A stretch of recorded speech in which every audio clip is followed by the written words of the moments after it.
Prepare-se, porque hoje você vai finalmente entender tudo sobre o thriller social de Jordan Peele, Corra. Embora muitos filmes explorem a questão racial nos Estados Unidos, o que torna Corra tão único é que ele não ataca os alvos usuais, mas ele mira num novo alvo improvável, os liberais brancos. Bem-vindos a essa nova coleção de estudos profundos sobre a cultura em forma de vídeo, iniciando com a filosofia de Corra. E claro, spoilers à frente. Antes de tudo, um breve resumo, mas olá, seja muito bem-vindo, meu nome é Lê Garcia. Agora vou te relembrar que Corra acompanha Chris Washington enquanto ele conhece os pais da sua namorada branca pela primeira vez. Enquanto a primeira metade do filme explora os liberais brancos tentando interações sociais de forma extremamente constrangedora com um homem negro, a segunda metade do filme toma um rumo bastante horroroso. Depois de nós descobrirmos que a festa organizada pelos pais de Rose é, na verdade, uma espécie de leilão de escravizados, nós somos confrontados com uma verdade ainda mais assustadora. Um homem branco idoso quer implantar seu cérebro no corpo de Chris. You have been chosen because of the physical advantages you've enjoyed your entire lifetime. With your natural gifts and our determination, we could both be part of something greater. Something perfect. O roteirista e diretor Jordan Peele disse que a história surgiu após refletir sobre como muitos americanos acreditavam que a presidência de Barack Obama significava o início de uma era pós-racial. O filme argumenta que esse liberalismo pós-racial é algo mais aterrorizante do que se pode imaginar. Ao longo do filme, o Chris se depara com pessoas brancas que definitivamente não são racistas, mas que dizem ter superado o racismo. Ele explora como essa negação parece reforçar uma relação com pessoas negras que, no melhor dos casos, é suspeita, e no pior, bom, nós vamos chegar lá. Mas o primeiro ato nos mostra como as tentativas das pessoas de mostrar a Chris o quanto não são racistas só servem para aliená-lo ainda mais. So how long has this been going on, this thing? A família Armitage parece extremamente ansiosa para falar sobre coisas de negros na frente do Chris, como se isso provasse que eles não são racistas. Armitage, que inclusive é o sobrenome do protagonista da obra The Dunwich Horror, de H.P. Lovecraft, na qual o herói derrota o monstro no final. By the way, I would have voted for Obama for a third term if I could. Best president in my lifetime, hands down. Essa tendência de exagerar na aceitação de tudo que é negro só reforça a diferença entre eles e faz Chris se sentir extremamente desconfortável. Chris só quer passar o fim de semana e tirar algumas fotos, mas todos ao seu redor continuam lembrando ele de que ele é negro, o que só faz com que ele se sinta ainda mais diferente. Gordon was a professional golfer for years. Oh, you kidding? Well, I can't quite swing the hips like I used to, though. But, I do know Tiger. Isso também leva a uma situação em que qualquer racismo real pode ser desculpado, desde que alguém possa mostrar o quanto está em sintonia com a cultura negra e com os ideais antirracistas. Come on, I get it. White family, black servants, it's a total cliché. I wasn't gonna take you there. Well, you didn't have to, believe me. No segundo ato do filme, o Chris é exposto a um grupo de pessoas brancas fascinadas com a negritude dele. Os convidados da festa querem saber como é ser negro na América e até sentem a necessidade de dizer que That black is in fashion. há um termo para a fascinação dos brancos pela cultura negra que pode nos ajudar a entender melhor Corra. O termo se chama negrofilia. E ele surgiu na Paris dos anos 20 para descrever a febre pela cultura negra entre os hipsters da época. A escritora Petrine Archer-Stroll afirma que para esses parisienses a negritude era um símbolo da modernidade jovem parisiense. Such a privilege to be able to experience another person's culture.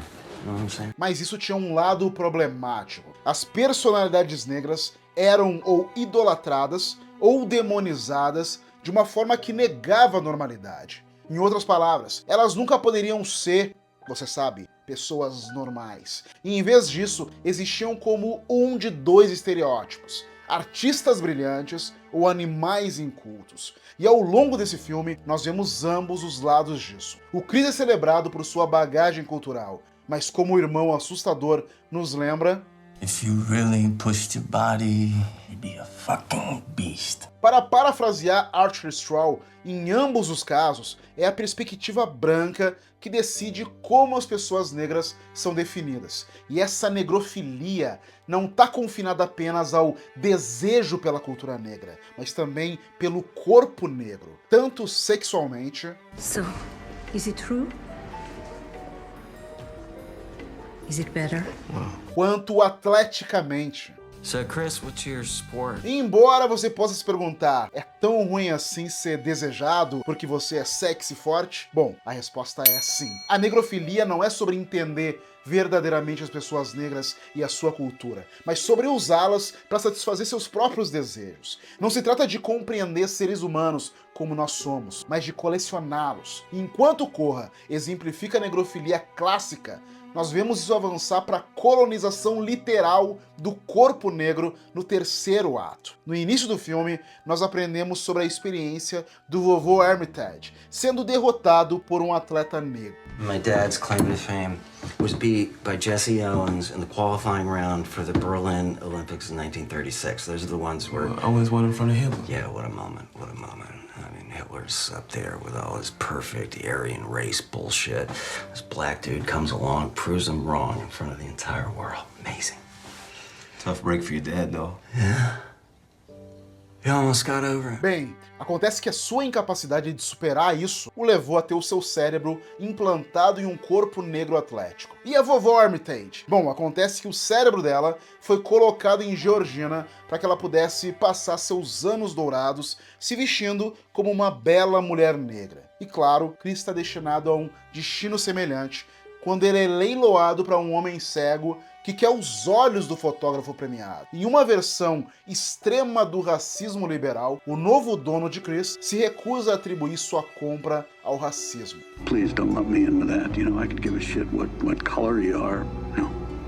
What I want is deeper. I want those things you see through. Embora um branco querer se transformar literalmente em uma pessoa negra possa soar absurdo, tem pelo menos uma pessoa que gostaria que isso fosse realidade. Well, I don't identify as African American. I identify as black, so I am part of the Pan-African diaspora. O filme também oferece uma visão sobre a experiência psicológica de negros americanos navegando pela América Branca. Antes da tela de abertura, nós vemos um cara negro perdido nos subúrbios brancos. E essa é uma metáfora para o que tá por vir. You got me out here in this creepy, confusing ass suburb. Girl, so serious though. I feel like a sore thumb out here. O labirinto branco físico do subúrbio estabelece um paralelo claro com o labirinto emocional que Chris vai ter que navegar. Muitas das iterações do Chris parecem moduladas especificamente para o público branco ao seu redor. Por exemplo, durante uma interação com a polícia, a Rose parece disposta a criar uma cena, enquanto a única coisa que o Chris quer é não irritar o policial.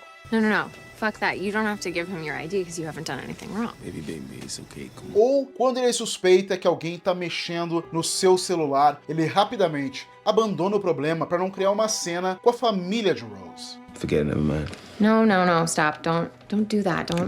Okay. I'm sorry, it's all good, right? Até mesmo algo simples, como conhecer os pais da namorada, faz Chris se preocupar. Do they know I'm black? E ser uma das únicas pessoas negras na festa deixa Chris ansiosamente tentando navegar pelo espaço esmagadoramente branco. All I know is sometimes, if there's too many white people, I get nervous. O filósofo Frantz Fanon descreveu sua própria experiência como um homem negro vivendo na França no século XX. O Fanon descreve o encontro com os olhos do homem branco como colocando um peso sobre ele, que o deixava desconfortável no seu próprio corpo e fora de lugar no mundo dominado pela branquitude. Como Phenom, o Chris é sobrecarregado pelo peso de tentar se encaixar em um mundo do qual ele está fundamentalmente excluído. Good to see another brother around here. Ele tá preso, tentando se integrar ao mundo de Rose, enquanto ao mesmo tempo tenta manter sua dignidade e sua identidade. It's like they haven't met a black person that doesn't work for them. Isso força Chris a ser duas pessoas ao mesmo tempo. Um homem negro com a sua própria identidade e o namorado negro de Rose, que é gentil com todos, não importa o quão absurdas sejam as perguntas. Do you find being African American has more advantage or disadvantage in the modern world? Para navegar nisso, o Chris tem que silenciar a sua própria identidade, um processo que se torna literal durante uma conversa noturna com a mãe de Rose. Eventualmente, ele passa a ver sua própria realidade através de uma tela. Now you're in the sunken place. E esse é o nome de um estado hipnótico no qual a mente de uma pessoa é separada do seu corpo, e ela é deixada para assistir passivamente às suas próprias experiências através de uma tela. Quando questionado sobre o significado do lugar afundado, o Jordan Peele tweetou que o lugar afundado significa que estamos marginalizados. Não importa o quanto gritemos, o sistema nos silencia. De acordo com essa lógica, qualquer sociedade construída sobre desigualdade inevitavelmente vai deixar aqueles de fora sem voz, ou na melhor das hipóteses, com uma versão extremamente atenuada da sua voz. A verdadeira identidade de uma pessoa tem que permanecer em segundo plano para manter o fluxo das coisas. Nós podemos entender o lugar afundado melhor com a ajuda do sociólogo W.E.B. Du Bois, que cunhou o termo dupla consciência. Segundo Du Bois, a dupla consciência é o conflito interno experimentado por afro-americanos vivendo em uma sociedade estruturalmente racista. Essas condições sociais levam as pessoas negras a se verem através da perspectiva da força dominante da sociedade, nesse caso as pessoas brancas. O Chris ele é repetidamente avaliado pela régua da sociedade branca, e em particular por certos desejos brancos. A experiência de ser constantemente examinado leva ao que o Du Bois chama de dupla alma no negro. Essa imposição leva à confusão sobre a autenticidade das próprias experiências. She got in my head, and now I'm thinking all this fucked up shit that I don't want to think about. Para o Chris, essa dupla consciência o deixou se sentindo como um espectador impotente. Se você estava se perguntando por que o Chris parece ser assombrado pelo servo que ele e a Rose mataram, pode não ser porque ele é algum tipo de ativista da PETA, mas porque assistir impotente enquanto algo vivo morria provavelmente lembrou ele da morte da sua mãe. I told you about that night my mom died. I didn't call 911 and go out looking for her. One hour went by, then 2, then 3. And I just sat there. I was just watching TV. Em outras palavras, o lugar afundado parece não ser apenas uma técnica de hipnose, mas uma metáfora para sua própria vida como um espectador impotente.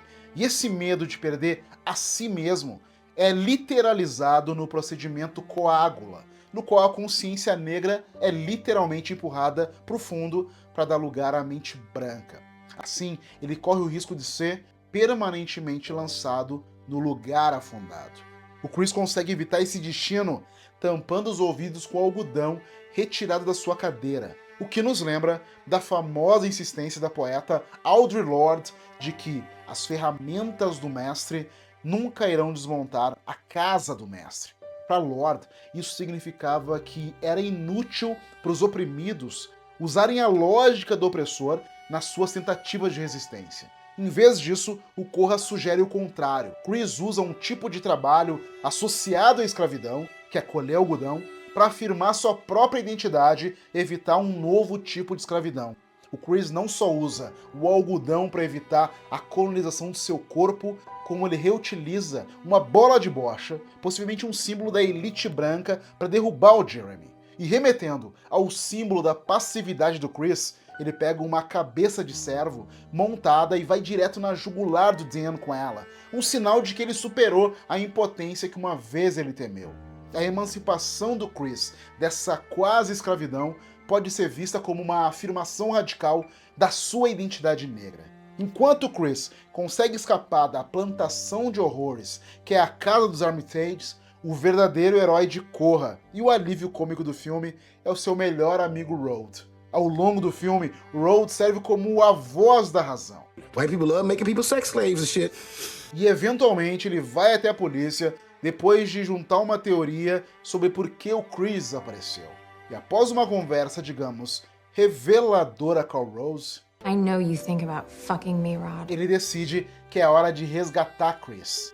Lying bitch. She is lying like a motherfucker. I know that. Mas antes que o Rhodes salve o dia, a cena mais aterrorizante do filme vem de uma fonte inesperada. Todos nós sabemos o que provavelmente aconteceria se a polícia parasse e visse um homem negro ajoelhado sobre o corpo ensanguentado de uma mulher branca. Embora o final pretendido do filme fosse esse cenário devastador de horror do pior caso, o Jordan Peele optou por uma conclusão mais triunfante na versão final. Mas o momento entre as sirenes da polícia e o Rod saindo do carro é um lembrete claro de que o verdadeiro monstro de Korra não é um bicho-papão fictício, mas os horrores do próprio sistema, algo que não pode ser derrotado heroicamente no final de um filme, infelizmente. E se você gostou desse vídeo e esse assunto é importante para você, deixa o seu like, se inscreva no canal e compartilhe. Mande também suas opiniões nos comentários e me conta o que você achou de Korra. E se tem alguma coisa importante que eu deixei de fora dessa análise. E certamente você vai adorar clicar no próximo vídeo.